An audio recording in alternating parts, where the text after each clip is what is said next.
Loué et exalté soit le Seigneur et remercié soit le Seigneur. Nous pouvons de nouveau être ici pour adorer, pour lui dire merci pour ce qu'il a fait en nous. Je crois que cela peut être estimé seulement par celui qui a expérimenté le Seigneur, qui a expérimenté Dieu. Il sait ce que cela signifie d'être sauvé, d'avoir reçu la grâce de Dieu, d'avoir reçu le pardon de ses péchés et d'avoir reçu la vie éternelle, qui a la certitude, qui porte cette certitude dans son cœur. Je suis un enfant de Dieu, j'appartiens à Dieu. J'appartiens à Dieu, je suis un enfant de Dieu. Et son esprit rend témoignage à notre esprit que nous sommes enfants de Dieu. Et si c'est ainsi, alors nous sommes passés de la mort à la vie. La mort terrestre est qu'un changement, un passage du temps à l'éternité, est de sortir de cette enveloppe mortelle et d'entrer dans le corps qui est déjà préparé pour nous. Mais bien aimés, tout ce que Dieu, dans sa parole, nous dit, ce sont des réalités. Avec Dieu, nous avons seulement qu'à faire qu'à des réalités. Ce que les hommes disent, ils changent de manière leur opinion selon les circonstances. Mais Dieu, lui, ne change pas sa parole. Jamais. Dieu ne change jamais ses intentions. Son plan, jamais. Ses desseins. Tout ce qu'il s'est proposé de faire, il l'accomplit. Je dois aujourd'hui dire quelque chose de personnel ici. Cela m'a touché beaucoup. Un frère m'a fait un plaisir. Et il était touché et maintenant moi aussi je suis touché.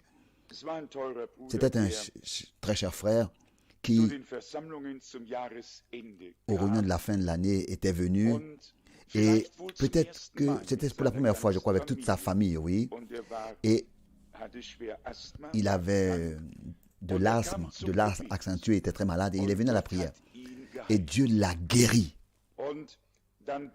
Et alors il a demandé, ici au bureau, qu'on puisse lui envoyer une photo du frère Branham. Et j'ai plusieurs photos qui ne sont pas connues et nous ne savions pas exactement quelle aurait été sa réaction. Et je vais vous dire ce qui s'est passé après que nous lui ayons envoyé une petite photo. Je m'excuse un peu ici, comme à la maison je le fais, mais je dois aussi être comme je suis. Ça n'a aucune valeur, ça n'a aucun sens de ne pas être comme on est. On doit rester comme on est. Et je suis touché. Et ça, je veux partager ma joie avec vous. Peut-être que cela un peu va vous apporter de la joie. Je vais vous montrer. Oui. Cela a été fait en quelques jours, on peut presque le dire. Cela a été fait. Et la photo est arrivée hier. Ça a été dessiné et c'est arrivé hier. Le frère Novak m'avait montré une photo d'Israël, comment est-ce que les frontières étaient du pays, et cette photo est venue hier. Et vous pouvez vous imaginer, ça c'est une demi-fortune, c'est une demi-fortune. Et le frère a été guéri et il a fait une fête de famille pour remercier le Seigneur. Donc, ceux pour qui, à cause de son asthme, il était un fardeau auparavant, il a voulu, était désagréable donc pour les autres, cet asthme. Donc, il a voulu, maintenant qu'il peut être agréable aux autres. Vous savez, quand on a toujours tout, comment c'est très agréable aussi pour les autres, ou bien vous n'avez jamais eu cela. Il y en a qui n'ont jamais rien eu. Et ils ne peuvent pas ressentir avec les autres. Mais si quelqu'un avait déjà quelque chose, il peut, n'est-ce pas, ressentir avec les autres. Et comme déjà dit, je me suis très réjoui. Alors que, n'est-ce pas, cette surprise est venue hier soir. Que Dieu puisse bénir notre frère et toute sa famille richement. nous allons jamais faire un culte. Ça, vous le savez très exactement. Mais de la même manière aussi, nous n'allons jamais non plus renier que Dieu a envoyé un prophète dans cette génération et que c'est par lui qu'il nous a parlé et a parlé avec beaucoup d'autres. Si Paul, aujourd'hui, tenait une réunion quelque part, vous pouvez me croire. Moi, j'irai là-bas pour l'écouter. Peut-être que vous aussi, vous irez. Ou bien vous resteriez quelque part assis. Non, chacun qui vraiment a compris ce que Dieu, par de tels serviteurs, a fait, il donnera tout pour pouvoir écouter ce messager de Dieu. Ça, c'est pas rendre un culte à un homme. Je sais exactement. Il y a toujours eu des gens, dans les années 60 encore, quand Hermann Seitz, ce prédicateur allemand, ici en Allemagne, prêchait, beaucoup sont allés l'écouter parce qu'ils se sont attendus à ce que Dieu bénisse. Et vraiment, il y en a d'autres aussi qui ont prêché et les gens sont allés les écouter. Aujourd'hui, les gens regardent bien sûr à d'autres qui de nouveau entreprennent des voyages. Ils les regardent en les méprisant et ils pensent en eux-mêmes, mais ils ne sont pas tout à fait normaux d'entreprendre tant de kilomètres. Mais qu'eux-mêmes ils soient allés, ils aient entrepris tant de kilomètres pour prendre part à quelque chose qui n'avait même pas la valeur que nous avons en allant écouter la parole de Dieu. Ils sont assis là et pensent en eux-mêmes. Bon, oui, ils peuvent vraiment... Ils sont malheureux pour moi, n'est-ce pas? Et eux, ils font des choses qui n'ont aucune valeur. Et nous demanderons aussi pourquoi ils le font.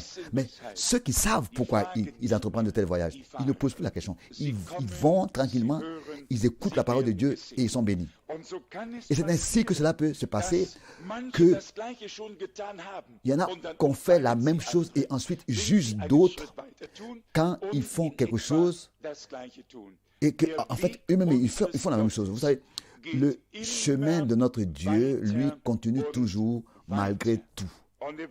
Et nous allons pas, il ne va pas rester arrêté à un point avec son peuple. Non, il continuera à marcher jusqu'à ce que nous soyons tous passés de la foi à la vue. Nous continuons avec la parole que nous avons déjà observée ici mercredi. Hier, nous avons rapidement touché ce point. Il s'agit de l'Église du Seigneur. Ici, dans Galates 3, seulement cette pensée, le verset 13. Galates 3, verset 13. Christ nous a rachetés de la malédiction de la loi, étant devenu malédiction pour nous. Nous savons que la loi en tant que telle était nécessaire pour nous convaincre de la transgression. Il n'y a pas de possibilité d'être convaincu d'une transgression si ce n'est que ce soit par la loi. Et c'est peut-être raison que la connaissance du péché vient par la loi. Christ n'a pas jeté la loi dans un four pour la brûler, mais il est devenu malédiction. Il a porté la malédiction que la loi avait annoncée pour la transgression de l'humanité. Il a porté cette malédiction. Est-ce que vous comprenez cela? Je ne sais pas. Nous devons un jour prendre du temps comme dans un séminaire biblique, car c'est justement de ça qu'il s'agit. Que pensez-vous? Ce que Paul a prêché quand jusqu'à minuit, il a lu des prophètes de Moïse, etc. dans les Écritures. Et de quoi est-ce qu'il a parlé? Comment, de manière profonde, il est entré dans ces mystères divins de la parole de Dieu. Toujours, il s'agissait de bien dispenser la parole de Dieu. En quoi est-ce que quelque chose était nécessaire? Quel objectif cela avait à remplir? Comment est-ce que les choses ont à être placées dans la parole? C'est de ça qu'il s'agit. Et je pense que Dieu nous a accordé la grâce et nous a donné une vue d'ensemble sur ce qu'il avait comme intention. Revenons comme dessein. Revenons à cette parole qui nous touche à tous le cœur en ce qui concerne l'Église du Seigneur. Jésus-Christ est le chef de l'Église. la tête de l'Église. Et partout là où il peut bâtir une Église et où il peut établir les ministères, où la place qui lui est due lui est donnée. C'est là qu'il veut se révéler, car c'est là que son peuple est rassemblé en son nom. Pas seulement pour être béni, mais pour remplir un objectif. Vous savez, nous ne sommes pas seulement là pour être bénis, mais pour être une bénédiction pour les autres, comme Dieu avait parlé à Abraham dans Genèse 12. Je te bénirai et tu seras une bénédiction pour les autres. Donc, toute personne qui juge qu'aujourd'hui a été vraiment bénie par Dieu a été aussi une bénédiction pour les autres. Vous pouvez dire amen à cela. Vous pouvez dire amen sans inquiétude. Votre amen me manque. Je le répète, chaque personne, chacun qui jusqu'aujourd'hui a été vraiment béni par Dieu, est béni par Dieu, il a été une bénédiction pour les autres aussi. Ce n'est pas possible autrement. C'est ainsi. C'est ainsi que la parole de Dieu nous dit. Genèse 12. Et si nous ne sommes pas une bénédiction pour les autres, alors qu'est-ce que ça veut dire quoi? Alors quoi? Mais bien aimés, nous ne pouvons plus comme ça prendre les choses à la légère et penser nous en sortir. Dieu nous bloque dans un coin, comme je l'ai dit hier soir. Et il n'y a pas une possibilité d'en sortir, ni à droite, ni à gauche. Nous allons devoir clairement regarder chaque écriture en face. Et personne n'a besoin a le droit maintenant de se détourner de la chose, des vérités, ou bien d'essayer de prendre un angle et d'en sortir, de penser s'en sortir. Mais ouvertement, nous voulons nous placer en face de chaque écriture de la parole de Dieu et savoir que Dieu, lui, il veut produire ces choses en nous. C'est pour cette raison qu'il nous parle personnellement à chacun de nous, comme cela est possible. Plus à droite et à gauche, comme ça on pense, nous laisser penser que cela concerne les autres. Mais c'est à nous, nous devons savoir que nous sommes concernés. Et c'est à nous que Dieu veut parler pour que nous puissions reconnaître notre état spirituel et ensuite venir à lui et recevoir de lui la plénitude. Car si nous n'avons pas encore quelque chose, ça ne veut pas dire que nous ne pouvons pas le recevoir. Mais justement, donc recevoir la chose. Mais c'est justement quand nous constatons que quelque chose nous manque, c'est à ce moment-là que nous pouvons le recevoir. Mais si nous disons, oh, nous sommes riches, je suis riche, je n'ai besoin de rien, comme la Odyssée, et tout va bien, alors Dieu peut rien nous accorder. Mais si nous venons et nous sommes conscients que nous sommes pauvres d'esprit, et nous disons, Seigneur, je veux encore voir clairement, encore plus clair. Je te remercie déjà de ce que tu as ouvert mes yeux. Mais maintenant, j'aimerais que tu puisses les oindre mes yeux, pour que je puisse comprendre la parole, révéler la parole ointe, que je puisse mieux la comprendre comme toi tu veux que je comprenne. Vous savez, il y a un aller de l'avant dans notre vie spirituelle. Il y a une croissance.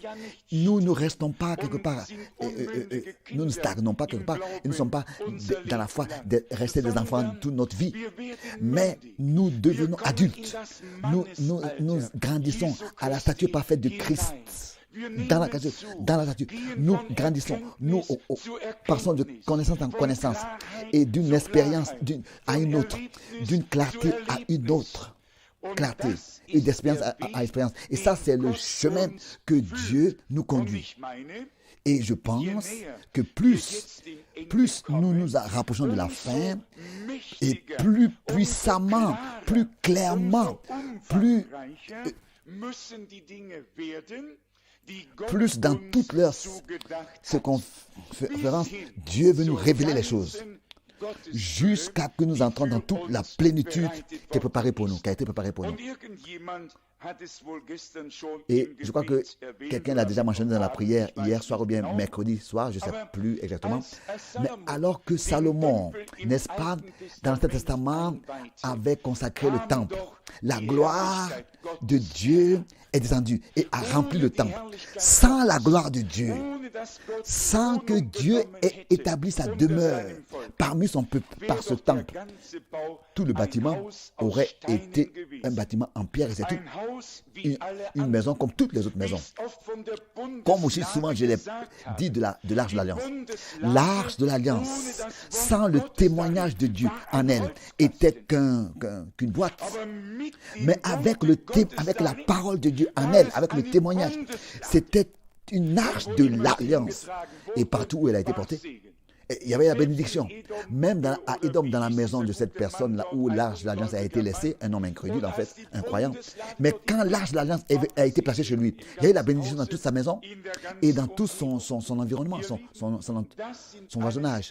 Vous voyez, mes frères et sœurs, ce sont des exemples qui ont beaucoup de choses à nous dire. Sans Dieu, sans le témoignage de Dieu, nous sommes rien du tout. Et nous sommes comme les autres hommes parce que nous avons les mêmes rues que nous utilisons, les mêmes trottoirs, le même travail. Nous allons sur la même rue, tout la même chose. Des voitures comme les autres. Mais la différence dans notre vie n'est pas dans notre vêtement, dans la voiture que nous utilisons, ou bien à l'extérieur. Mais ce qui est important, c'est ce que Dieu, dans ta vie et dans ma vie, a fait. Et maintenant, à la fin, il veut, n'est-ce pas, faire la chose la plus grande et la plus glorieuse et merveilleuse. Nous avons, n'est-ce pas, les promesses les plus merveilleuses pour les derniers jours que nous avons reçues, dans lesquelles tout, n'est-ce pas, doit arriver à la perfection et être achevé. J'aimerais lire dans 1 Corinthiens chapitre 1 et puis finir avec le chapitre 2, puis car le chapitre 3 on l'avait déjà vu hier. 1 Corinthiens 1 verset 1. Paul, appelé à être apôtre de Jésus-Christ par la volonté de Dieu, et le frère Sosthène, à l'église de Dieu qui est à Corinthe, à ceux qui ont été sanctifiés en Jésus-Christ, saints par vocation, et à tous ceux qui invoquent en quelque lieu que ce soit le nom de notre Seigneur Jésus-Christ, leur Seigneur et le nôtre. Que la grâce et la paix vous soient données de la part de Dieu, notre Père et du Seigneur Jésus-Christ. Nous voyons que Paul, les deux révélations de Dieu en tant que Père et en tant que Fils, comme Père et comme Fils, toujours clairement a mis l'importance là-dessus. Et ça, nous le faisons en cet endroit, donc par pleine conviction. Nous croyons que Jésus-Christ est le Fils de Dieu. Et ça, nous insistons et nous le prêchons de tout notre cœur. Avec la seule différence que nous ne croyons pas, comme l'Église catholique romaine l'enseigne, que d'éternité déjà, en tant que Dieu, il existait à côté de Dieu. Mais que Dieu, en Christ, est devenu homme et s'est révélé et que la parole est devenue chair. C'est ça la différence. Je peux de l'histoire de l'Église vous prouver que jusqu'au concile de Nicée, cela a été prêché ainsi. Et ensuite, il y a un commentateur qui écrit que depuis ce temps, on n'a plus annoncé Dieu dans 3 révélations, mais on a annoncé que 3 sont 1. Mais il y a une grande différence. Si un de 3 manières se révèle, ou alors est-ce que 3 sont 1 qui sont en accord? Non, notre Dieu est un seul Dieu, constitué d'une seule personne. Et il n'y en a pas un autre en dehors de lui. Et de la même manière, comme si on prendrait une table, qu'on la renverserait. Elle a toujours les quatre pieds, mais ce n'est plus une table. C'est une plaque avec 4 pieds en l'air. On doit voir les choses telles qu'elles sont. Et pas appeler quelque chose qui ne l'est plus. Il ne s'agit pas ici de jouer d'un jeu de mots. Il ne s'agit pas d'un jeu de mots. Il s'agit de la révélation divine. Écoute Israël, le Seigneur ton Dieu est qu'un seul, constitué d'une seule personne. C'est ce que ça veut dire. Et en dehors de lui, il n'y a pas de Dieu. C'est ce que Dieu a dit. Je suis Dieu. Et en dehors de moi, Il n'y en a pas. En dehors de moi, il n'y a pas de sauveur. Vous pouvez le lire dans le prophète Ésaïe 44, le verset 6 vous-même. Vous pouvez le lire à partir du verset 6, vous pouvez commencer si vous le voulez. Ésaïe 44 et dans beaucoup d'autres écritures. Ceci est le temps de la révélation de Dieu, sur sa parole. Et écoutez ce que je vais vous dire. Chacun à qui Dieu peut se révéler, aussi les mystères de Dieu lui seront révélés. Si les mystères de Dieu, si la révélation de Dieu en Christ reste cachée pour toi, aussi les mystères de Dieu en Christ Jésus, qui ont été révélés en Christ Jésus, resteront cachés pour toi. Tout est lié à la révélation centrale de Dieu en Christ, c'est-à-dire en Jésus-Christ notre Seigneur. Et puisque les Juifs jusqu'à aujourd'hui ne peuvent pas croire en lui, et il y a plusieurs choses qui pourraient être différentes, mais Dieu a conduit les choses ainsi, et c'est comme ça aussi dans son plan. Au ciel, il se révèle malgré tout. Malgré tout. Il y en a qui disent, oui, mais si dans la Bible, tous les noms hébreux étaient restés, alors nous saurions comment est-ce que c'est. Il y a un verset biblique duquel il est écrit, et vous n'avez pas le droit de prononcer le nom du Seigneur.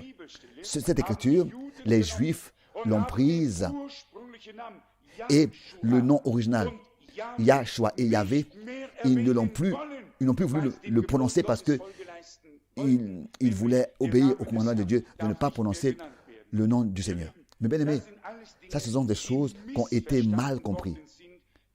C'est dans des incompréhensions dans le roulement du temps. Mais cela a une signification dans l'histoire du salut, dans l'histoire de l'Église, pardon, mais pas pour nous ce soir. Mais ici, Paul s'adresse à l'Église de Dieu en Corinthe. L'Église de Dieu, verset 2. 1 Corinthiens, chapitre 1, verset 2. Et vous savez que c'est que l'Église de Dieu, même si elle est en Corinthe, je vais vous lire ça dans 1 Timothée, chapitre 3, verset 15. 1 Timothée, chapitre 3, verset 15, en relation avec 1 Corinthiens 1, verset 2. Mais si je tarde, tu sauras comment il faut se conduire dans la maison de Dieu, qui est l'Église du Dieu vivant, la colonne et l'appui de la vérité. L'Église de Dieu n'a pas seulement de vérité en elle. La vérité est en elle, oui, elle est porteuse, elle est la colonne, elle est l'appui, elle est la matière des vérités divines. Elle en est une partie et nous devons comprendre cela. Elle n'est pas comme ça une place de tumulte pour toutes sortes d'interprétations et d'enseignements humains, ou bien d'explications, ou bien de pensées humaines. Elle est la colonne et l'appui de la vérité. Et la vérité est indivisible. Elle est la parole de Dieu. Et comme frère Branham, maintenant dans une prédication, le dit, elle va bientôt être éditée. Là, il mentionne, il dit que seulement la parole de Dieu est la vérité. Et seulement celui qui redonne la parole de Dieu telle qu'elle est écrite, c'est ainsi qu'il dit la vérité. Seulement, si il redonne cela pas dans le contexte tel que c'est écrit, alors ce n'est plus la vérité. Ce qu'il dit, même en lisant les versets. Vous pouvez lire vous-même cette brochure. Comment se conduire dans la maison de Dieu? Beaucoup, la plupart ne savent pas justement comment se conduire dans la maison de Dieu. Laissez-nous comprendre que nous sommes l'Église du Dieu vivant, que nous voulons devenir l'Église du Dieu vivant. Je fais exprès de formuler ça comme ça. Et pour ne pas donner l'impression comme si nous avons déjà tout et que nous sommes déjà tout. Mais nous sommes en chemin vers cette condition. Et nous demandons à Dieu sincèrement que nous aussi, nous puissions être adressés en tant que son Église et que nous puissions aussi nous conduire en tant que comme étant son Église. C'est-à-dire en tant que la colonne et l'appui de la vérité. Comme il est dit ici, mais si je tarde, tu sauras comment il faut te conduire dans la maison de Dieu qui est l'Église du Dieu vivant. Si tous les croyants qui veulent appartenir à l'Église de Dieu avaient vraiment ce désir sincère profond en eux et disent, oh mon Dieu, je suis qu'un homme. Je ne sais pas ce que je dois faire. Rends-moi capable. Accorde-moi de la sagesse. Je veux être un membre, une partie du corps de Christ, une partie du corps. Je veux appartenir à ton Église. Accorde-moi la sagesse et la grâce. Rends-moi capable que je puisse savoir comment est-ce que j'ai à me conduire et quel est mes devoirs. Et vous allez voir que si ainsi nous venons dans la prière devant la face de Dieu, avec ce souhait sincère de notre cœur d'être l'Église de Dieu, la colonne et l'appui de la vérité, une tente d'assignation, une maison du Dieu vivant, alors le Seigneur va répondre à notre prière. Et nous serons baptisés dans un seul corps, être baptisés dans un seul esprit pour former un seul corps. Tous, par un seul esprit. Nous allons être baptisés dans un seul corps. En allemand, c'est comme ça. Tout le reste, ce sont que des communautés, des congrégations, mais ce ne sont pas l'Église du Dieu vivant. L'Église du Dieu vivant, s'il vous plaît, est seulement là où les différents membres ne sont pas seulement nés de nouveau, réellement, mais par le baptême du Saint-Esprit, ils ont été placés dans ce corps divin, ils ont pu être placés, joints, qui ensuite, par Dieu, sont remplis et utilisés par cette dynamique de l'Esprit de Dieu. Ça, c'est l'Église du Dieu vivant, pas seulement colonne et appui de la vérité, pas seulement, ça aussi. Ça en première chose et en dernière chose.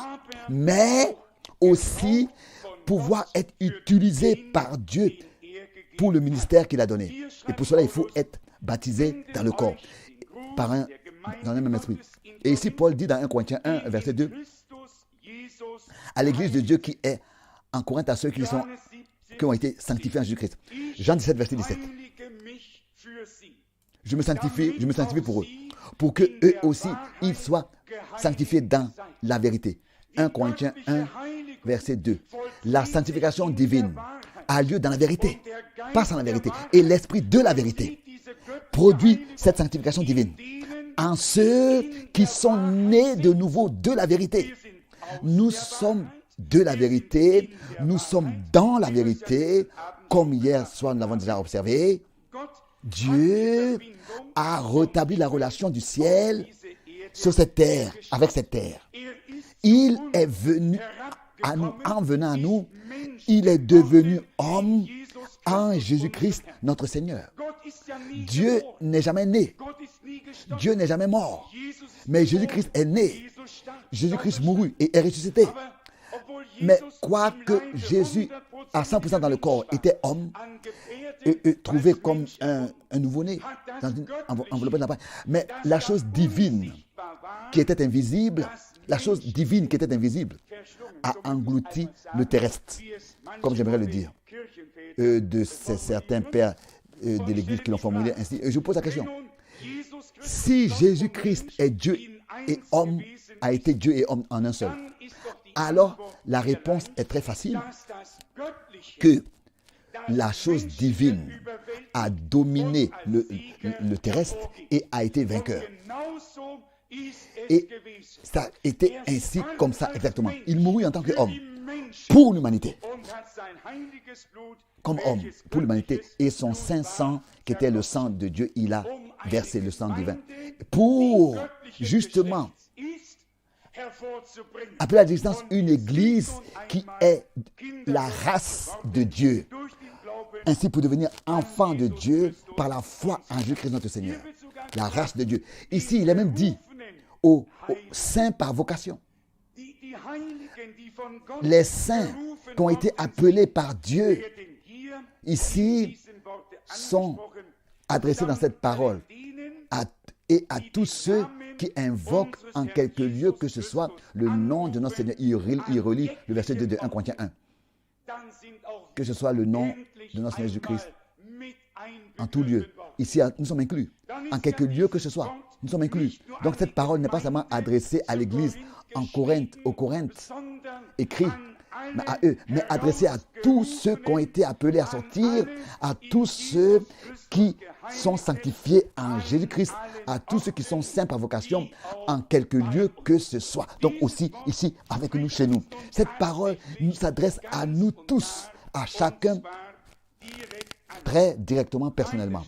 Ensuite, il est dit, verset 3, que la grâce et la paix vous soient données de la part de Dieu, notre Père, et du Seigneur Jésus-Christ. Que la grâce et la paix vous soient données. La loi est venue par Moïse. La grâce et la vérité sont venues par Jésus-Christ, notre Seigneur. Et la malédiction de la loi, c'est ce qu'il a porté. Ayant anéanti par sa chair la loi des ordonnances dans ses prescriptions et ôté le mur de la séparation, et il a apporté la paix. Il a renversé le mur de séparation, d'inimitié. Tous ceux qui sont dans cette réconciliation-là, divine, ils sont entrés. Et nous croyons que nous sommes tous entrés dans cette réconciliation-là. Nous avons été introduits dans cette œuvre de réconciliation. Dieu nous a rendus vivants avec Christ. Nous sommes crucifiés avec lui, morts avec lui, ensevelis avec lui. C'est écrit, oui ou non? Oui ou non? Et nous sommes aussi ressuscités avec lui, oui. Et nous sommes déjà assis avec lui dans les lieux célestes en Christ. En Jésus-Christ, notre Seigneur. Ça, ce sont des réalités divines. Vous diriez peut-être, oui, mais nous sommes encore ici sur cette terre. Mais comment est-ce que nous pouvons déjà être assis dans les lieux célestes? Peut-être que cela vous aide si une fois vous allez dans Jean, l'évangile, au chapitre 3, et que vous lisez ce que notre Seigneur ici a dit. Et alors, nous allons un peu mieux comprendre. Jean 3, verset 13. Personne n'est monté au ciel si ce n'est celui qui est descendu du ciel, le Fils de l'homme qui est dans le ciel. Il était assis là, il était devant lui, sur cette terre avec ses deux pieds. Il a parlé avec cet homme, avec ces hommes, et il dit que personne n'est monté au ciel si ce n'est celui qui est descendu du ciel, le Fils de l'homme qui est dans le ciel. C'est quelque chose de merveilleux. Dieu n'est pas lié à des temps ou bien à des bâtiments ou bien des... Dieu était au ciel. Dieu était en Christ. Dieu est maintenant au ciel. Et Dieu habite dans ton cœur et dans mon cœur. Est-ce que c'est vrai? C'est ainsi. Qui veut lier Dieu à un endroit et dit maintenant tu es là et tu ne peux pas être quelque part d'autre en même temps? Non, notre Dieu est omniscient. Il est tout puissant. Et il est omnipotent. Nous devons abandonner nos pensées humaines et briser la lumière du son. Et fouler le sol de la révélation. Et cela dans la foi en Jésus-Christ, en qui Dieu sur terre s'est révélé. Car c'est dans lui que tous les trésors de la sagesse et de la connaissance de Dieu sont cachés. C'est ainsi que Paul l'écrit aux Colossiens. S'ils sont cachés en lui, alors ils peuvent que être révélés par lui. Et c'est là que nous comprenons déjà ce que cela signifie quand il est écrit la révélation de Jésus-Christ que Dieu lui a donné à sa Jean, sur l'île de Patmos, pour montrer à tous ses serviteurs ce qui va se passer bientôt. Par cela qu'il l'a laissé savoir à son serviteur, ainsi il a pu aussi, ils ont pu aussi nous laisser connaître à nous. Et j'aimerais, c'est cette pensée qui sûrement va nous toucher à tous, car il est écrit ici, je lis le verset 4, 5 et... Je ne vais pas lire le verset 4, 5 et 6, je lis à partir du verset 7. 1 Corinthiens 2, verset 7.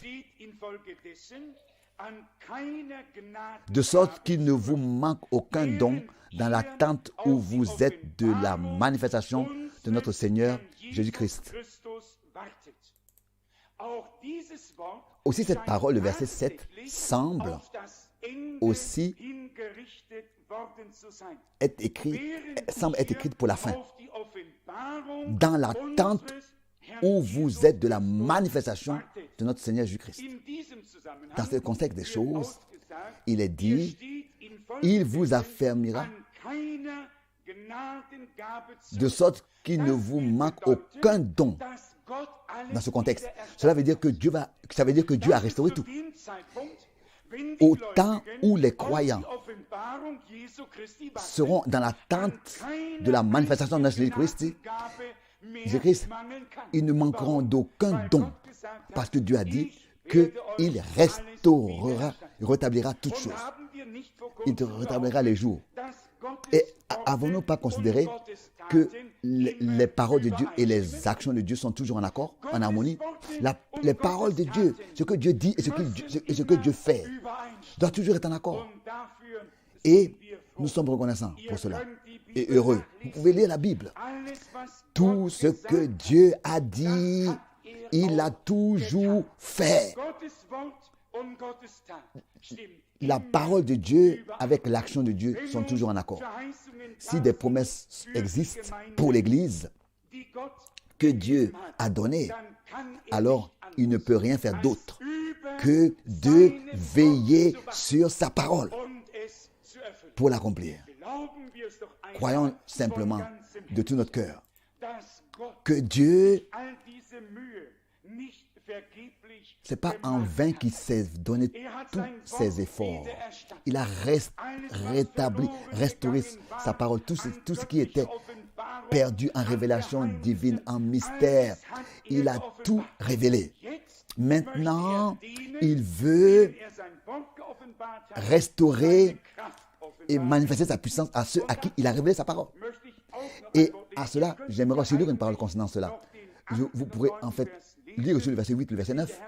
Ce sont des versets merveilleux. Peut-être que nous le faisons tout de suite, rapidement. Au verset 8. Il vous affermira aussi jusqu'à la fin. Jusqu'à la fin. Est-ce que vous remarquez? Jusqu'à la fin. Il vous affermira jusqu'à la fin. Pour que vous soyez irréprochables au jour de notre Seigneur Jésus-Christ. Dieu est fidèle. Afin que vous soyez irréprochables. Alléluia.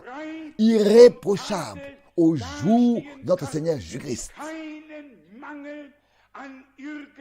Vous ne manquerez de rien que Dieu ait promis. Les ministères, les dons, la parole, la puissance de Dieu, l'esprit, le sang, les fruits, tout est en action et agit dans l'église du Dieu vivant. Et jusqu'à la fin, il vous affermira. Il nous accordera d'être fermés. Nous avons besoin d'être affermis parce que les épreuves seront beaucoup plus grandes qu'elles l'ont été jusqu'à maintenant. Ça, c'est vrai. Les épreuves étaient toujours selon la parole que Dieu avait donnée et avait révélée. Dans ces jours, il a révélé tout, dans toute la largeur, profondeur, hauteur. Et nous pouvons dire avec Paul, quelle profondeur de la sagesse et de la connaissance de Dieu. Comme c'est insaisissable, comme ses chemins sont insondables et ses jugements. En relation avec cela, nous pouvons nous attendre à ce que les attaques aussi de l'adversaire soient massives, soient fortes au-dessus de toute mesure, n'est-ce pas? À cause de ce que Dieu nous a accordé. Il faut toujours faire la balance. Et on ne peut pas changer les choses. Et Dieu a conduit les choses ainsi. Plus Dieu bénit et plus l'adversaire se met en colère. J'aimerais encore relire cela. Dieu est fidèle, verset 9. Dieu est fidèle. Lui qui vous a appelé à la communion de son Fils. Par qui vous avez été appelé à la communion de son Fils. Jésus-Christ notre Seigneur. Dieu est fidèle. Et cela reste ainsi. Voilà dans le contexte, il est fidèle. Il est fidèle et véritable. C'est ainsi que c'est écrit dans Apocalypse chapitre 15. Fidèle et véritable. Il est fidèle à sa parole et obligé d'accomplir ce qu'il a dit. Ces versets ici, nous pouvons encore tous les lire dans le recueillement. Je voudrais encore rapidement lire le verset 17, je voudrais rapidement lire le verset 17 et ensuite le verset 18 et peut-être aussi 2-3 versets. Dans 1 Corinthiens 1, maintenant le verset 17.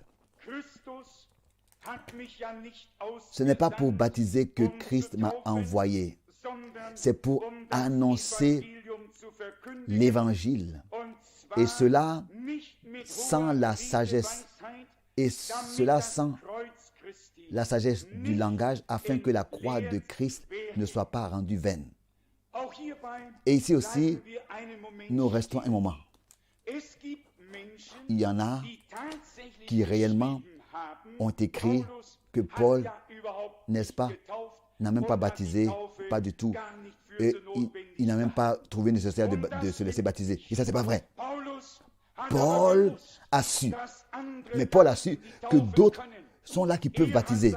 Lui, il a eu son devoir principal, il a vu son devoir principal en ce que il faut annoncer l'évangile de Jésus-Christ et de l'annoncer tel qu'il a reçu par révélation divine.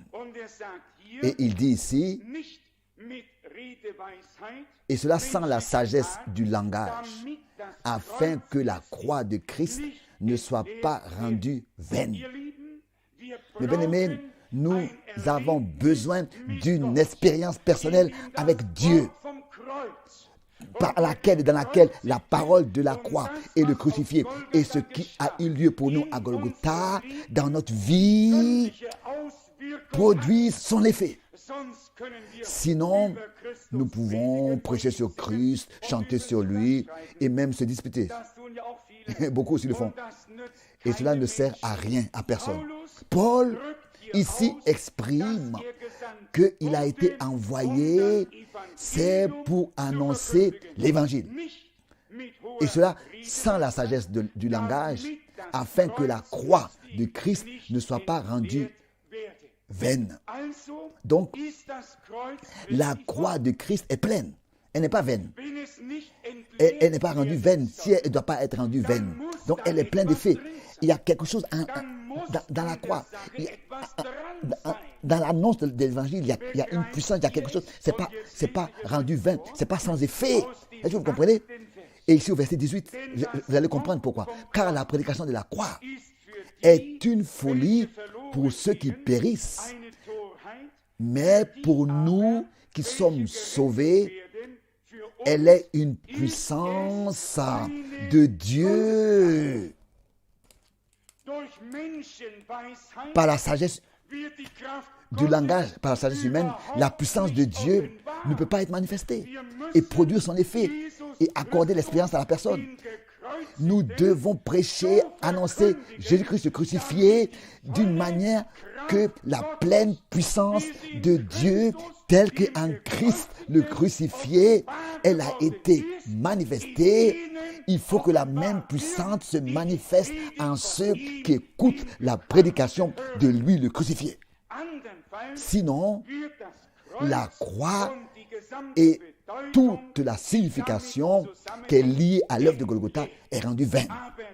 Mais là où la parole du Seigneur est prêchée, la parole de la croix, telle que nous l'avons lue ici, pas seulement que nous soyons en train de parler de la croix, beaucoup portent, n'est-ce pas, des croix. Je n'ai rien contre ça, mais cela ne veut encore rien dire. Ici, à Golgotha, ici, il est fait mention de Golgotha. Il est fait mention de l'endroit où Dieu, avec l'humanité, a fait une alliance. Le saint sang fut répandu et un peuple a été racheté pour appartenir à Dieu, qui a été appelé par la prédication et vient à la foi en Jésus-Christ. Tous les hommes qui, par une prédication du message de la croix et du crucifié, ne sont pas devenus croyants par ce message-là. Ils seront devenus croyants pour le temps, mais pas pour l'éternité. Pas pour l'éternité. Celui qui veut croire pour l'éternité et veut être sauvé, il faut que la parole de la croix, dans tout son effet divin, avec la réconciliation, avec le pardon, avec le salut et la grâce, avec la vie éternelle, avec toutes les expériences qui sont contenues et avec tout ce qui est dans le crucifié. Il faut qu'ils reçoivent cela par les prédications et devenir une partie de ce que Dieu nous a préparé. Il faut expérimenter ces choses personnellement, pas seulement les écouter. Sinon, un jour, nous serons déçus, malgré que nous ayons écouté la parole. Car nous allons remarquer que Paul, ici, dit qu'au grec, c'est... Il le dit tout de suite ici, et cela au verset 23. Nous prêchons Christ, crucifié, scandale pour les Juifs et folie pour les païens. Maintenant arrive le verset 24. Mais puissance de Dieu et sagesse de Dieu pour ceux qui sont appelés tant juifs que Christ. Mais puissance de Dieu est prêchée en tant que... Donc pour... Oui, puissance de Dieu et sagesse. Pour juifs et grecs. Pour ceux qui croient. De quoi il s'agit ici dans cette parole de Dieu? Il s'agit de ce que la crucifixion n'est pas un mot vain, mais que à Golgotha, dans le crucifié, dans ton Rédempteur et mon Rédempteur, toute la puissance de Dieu pour ton salut, pour ta guérison, pour ta délivrance, tout en Jésus-Christ, le crucifié, nous a été déjà accordé. Car la puissance de Dieu est manifestée et révélée en ceux qui acceptent et croient la parole de la croix et du crucifié. Paul, n'est-ce pas, l'a exprimé ici. Mais puissance de Dieu, c'est écrit ici, noir sur blanc. Mais puissance de Dieu et sagesse de Dieu pour ceux qui sont appelés. Par la sagesse humaine, la parole est rendue vaine, la croix est rendue vaine, tout reste sans effet. Mais là où Dieu nous révèle vraiment la signification de Golgotha, peut nous montrer par la révélation, parce que c'est là que la puissance, la pleine puissance de Dieu sera manifestée en ceux qui l'écoutent. Et nous attendons à cela. Nous attendons à ce que la victoire et la bénédiction qui coule de Golgotha, car la malédiction a été transformée en bénédiction à Golgotha. La mort a été transformée en vie. Les fautes ont été expiées. Et le plein pardon, le plein salut, notre passé a été effacé. Et l'ordonnance qui nous condamnait. Pourquoi est-ce que ce cantique dit, celui qui voit Jésus-Christ sur la croix, au même instant, il reçoit le salut. Il a seulement besoin de regarder. Et parfois, il y en a qui sont croyants depuis des années, mais pas encore sauvés. La puissance de Dieu, qui par l'œuvre de la rédemption à Golgotha, se déverse sur le croyant, doit être manifestée de la manière telle que Dieu l'a planifiée. Dans l'Église primitive, c'était le cas que la puissance de Dieu pouvait se manifester. Et la même chose, nous pouvons maintenant, par la grâce de Dieu, l'expérimenter. Laissez-moi encore lire du chapitre 2, verset 2.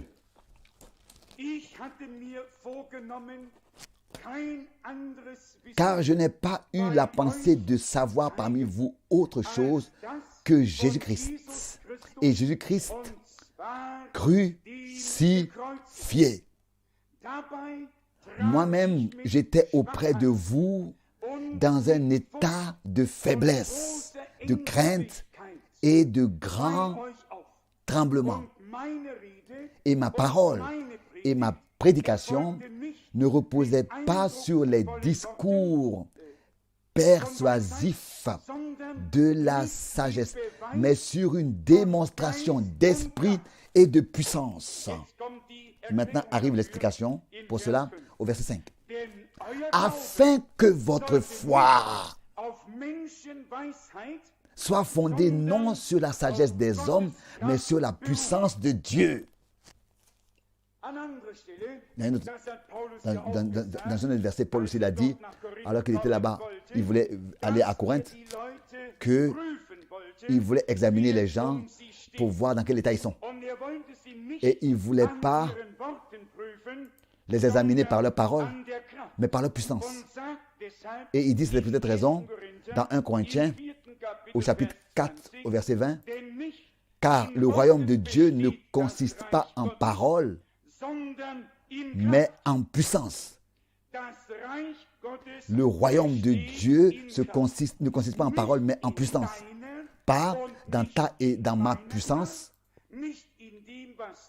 pas en ce que je peux faire ou bien tu peux faire, produire ou bien je peux produire, mais le royaume de Dieu ne consiste pas en parole, mais en puissance de Dieu seulement. Il s'agit que la puissance de Dieu, qui depuis Golgotha a produit son effet, par la parole et par l'esprit et par le sang de l'agneau et par le nom du Seigneur, que la puissance de Dieu puisse être manifestée dans ta vie et dans ma vie. Si nous voyons les choses ainsi, une fois, nous pouvons déjà maintenant être heureux. Si c'est nous qui devions produire quelque chose, ou bien faire quelque chose, alors nous pourrions réfléchir comment le faire et quand est-ce que nous devons le faire. Mais nous devons nous réjouir parce que ce n'est pas nous qui devons produire ces choses. C'est Dieu qui va le faire. C'est Dieu qui veut le faire. C'est Dieu qui veut parler. C'est Dieu qui veut agir. C'est Dieu qui veut faire. C'est Dieu qui veut se manifester, se révéler. Là où la sagesse humaine, sur la parole de Dieu et sur Christ est portée, non. Seulement là où Jésus-Christ, le crucifié, et l'évangile et la parole de la croix sont annoncés et que Dieu peut établir son alliance et ainsi que son peuple croyant vient devant sa face pour recevoir la bénédiction promise. N'avons-nous pas dans la parole d'introduction entendu à Abraham, les promesses ont été données que dans ta semence, au singulier, dans ta semence, et ça c'est Christ. On a lu dans Galates 3. Toutes les nations de la terre seront bénies. Et cela a eu lieu. Par la croix, la bénédiction est venue. Et cela sur tous ceux qui croient.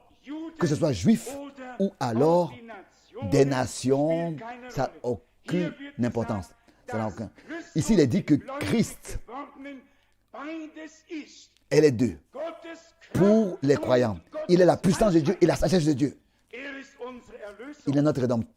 Ça c'est 1 Corinthiens, 1 verset 24. Il est notre rédemption, il est notre paix. Il est tout en tous. Pour ceux qui croient sa parole et lui font confiance. Et aujourd'hui, nous devons recevoir cela dans notre cœur. Le Seigneur bâtit son Église. Son Église. Et nous voulons être une partie de cette Église-là qu'il bâtit. Nous voulons être édifiés sur le fondement des apôtres et des prophètes. En lui, tout l'édifice bien coordonné s'élever pour être un temple saint dans le Seigneur et l'adorer en esprit et dans la vérité. Et être fondé sur le fondement des apôtres et édifié sur le fondement des apôtres et des prophètes, Jésus-Christ lui-même étant la pierre angulaire. Cela est déjà accompli en grande partie. L'édifice est en train d'être bâti et Dieu est en train de faire le reste et ensuite de remplir tout par son esprit. L'édifice est déjà fondé, mais que personne reste comme ça à hésiter, mais que nous puissions avoir du courage et dire, Seigneur, tu es mort pour moi à Golgotha. Tu as pris ma place. Tu as porté mes fautes et mes péchés. Tu mourus pour que moi je puisse vivre. Tu es venu du ciel sur terre pour que moi de la terre je puisse aller au ciel. Mes bien-aimés, cela me réjouit toujours et m'accorde de l'assurance quand je vois tous ces hommes dans les différentes religions et que je peux leur apporter la parole de Dieu et que je peux leur prêcher et annoncer Christ comme sauveur. Qui a approuvé une telle chose? Personne en dehors de l'Église du Dieu vivant. Tout le reste était que des hommes avec des idées, mais ils sont morts. Et leurs adeptes seront là où ils sont eux-mêmes. Je l'ai déjà dit, alors que je prêchais devant une grande foule, j'ai dit aux gens, Dieu va être juste en ce jour. Il va, tous ceux qui ont suivi Mahomet, il va les apporter, il va les amener là-bas, là où Mahomet est. Et j'ai dit à tous les leaders de religion, je les ai tous nommés et j'ai dit, Dieu est tellement juste. Tous leurs adeptes, ils vont aller là où est leur fondateur. Et à la fin, j'ai dit, réfléchissez vous-même. Et j'ai apporté la chose avec le Seigneur. Et ensuite, j'ai résumé et j'ai dit, là où Jésus-Christ est, ça je le sais. Et ça, il nous l'a dit auparavant. Mais où les autres sont, ça, personne de ces gens-là ont dit où ils vont. Mais moi, je sais où je vais. Quel en est le cas avec vous? Et vous savez, alors là, ils commencent à réfléchir quand on leur parle comme ça et ils se réveillent, ils écoutent. Comme nous pouvons être reconnaissants de ce que Dieu nous a fait grâce. Et ne nous a pas comme ça laissé être des pharisiens juste à leurs yeux, avec la Bible sous leurs épaules, qui se tiennent devant les gens et commencent à leur parler. Non, pas la sagesse humaine. Il s'agit de la croix. La croix ne doit pas être rendue vaine par notre langage. Et la parole de la croix est une puissance de Dieu. Et tous ceux qui ont reçu vraiment le témoignage de Jésus-Christ, le crucifié, et le témoignage dans la foi, c'est un témoignage qu'ils expérimentent cette puissance de Dieu qui depuis Golgotha a été manifestée et est déployée, qui peut expérimenter personnellement. Aujourd'hui, nous pouvons, en cet endroit, expérimenter personnellement la puissance de Dieu. Car la prédication n'était pas pour demain, elle était pour aujourd'hui. Pour cette heure. Et pour que dans cette heure, nous puissions expérimenter Dieu et remercier Dieu et dire, Seigneur, maintenant, je vois tout cela dans ta lumière. Maintenant, la chose m'est claire. Tu es le crucifié. Je suis crucifié avec toi. Ma condamnation est tombée sur toi pour que j'aie la paix. Et tu es ressuscité pour ma justification, car c'est ainsi que c'est écrit dans Romains 4. Justifié par la foi en Jésus-Christ notre Seigneur. Romains 3. Donc si nous avons été justifiés par Dieu, par la foi, alors qu'est-ce que nous voulons encore plus que ça? Racheter, délivrer, purifier, sanctifier. Et c'est aux consacrés ou aux sanctifiés que Paul a écrit autrefois, pas seulement aux églises locales, mais à tous les saints et à tous les appelés qui se rassemblent en tout lieu pour invoquer le nom du Seigneur Jésus-Christ. Je suis heureux de ce que cela est écrit ici. Que ce n'est pas seulement écrit le nom du Seigneur ou bien le nom de Jésus, mais entièrement le nom du Seigneur Jésus-Christ. Invoquer le nom de Jésus-Christ. Il y a à la fin une église qui, par la parole révélée, est conduite, dans le plein mystère, dans la pleine connaissance de Dieu. Et vous savez, nous savons, beaucoup depuis des années ont baptisé au nom de Jésus. Mais ils n'ont pas compris ce que Matthieu 28 vraiment signifie. Il s'agit de tout le nom. Seigneur Jésus-Christ, Père, Fils, Saint-Esprit. Seigneur Jésus-Christ. Mieux et plus clair et plus parfait que ça, Dieu ne peut pas le faire et nous le révéler. Car il a déjà fait. Ça, c'est toute la révélation de Jésus-Christ. Et Paul, n'est-ce pas, a reçu cette révélation. Il avait cette révélation. C'est peut-être raison que, n'est-ce pas, par l'Esprit conduit, il a écrit ainsi, que tout en Corinthe, en Jésus-Christ, sanctifié, et à l'église de Dieu qui est en Corinthe, à ceux qui ont été sanctifiés, en Jésus-Christ, saint, vocation, et à tous ceux qui invoquent le nom, en tout lieu, le nom de notre Seigneur Jésus-Christ, leur Seigneur et le nôtre. Nous pouvons invoquer le nom du Seigneur Jésus-Christ, en tout lieu, de tout notre cœur, l'invoquer. Il s'est révélé à nous, s'est tourné vers nous, s'est révélé à nous. Et à cela aussi, il nous a révélé sa parole par son esprit. Et il nous a conduits dans ses mystères. Aujourd'hui, que nous puissions lui dire merci pour cela. Que nous puissions louer son Saint-Nom. Car il a fait de grandes choses et des choses merveilleuses pour nous. Cela reste ainsi. Dieu est fidèle. Il ne peut pas se renier lui-même. Il veille sur sa parole pour l'accomplir. Loué soit le nom du Seigneur. Croyez aujourd'hui, s'il vous plaît, que nous appartenons à l'église du Seigneur, à l'église de Dieu. La colonne et l'appui de des vérités divines, porteuse de ses promesses et de sa parole révélée. Que nous ne puissions pas nous tenir sur des pieds qui tremblent, mais sous un fondement de sable, mais un fondement solide, comme Paul le dit sur Corinthe. Tiens, il n'y a pas un autre fondement. Personne ne peut placer un autre fondement en dehors de celui qui est déjà placé, fondé, posé. Et ça, c'est Jésus-Christ notre Seigneur. Que chacun fasse attention à la manière avec laquelle il bâtit là-dessus.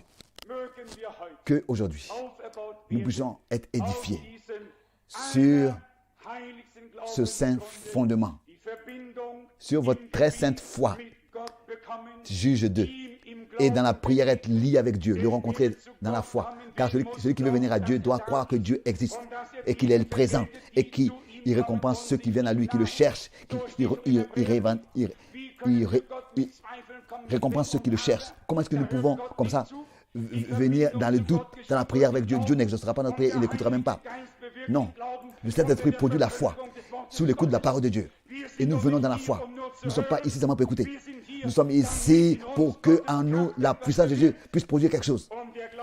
Et Dieu exauce nos prières, c'est dans sa volonté. Sa volonté, c'est que nous puissions prier dans la foi. Et il a dit que et maintenant nous allons adorer ensemble et invoquer le Seigneur.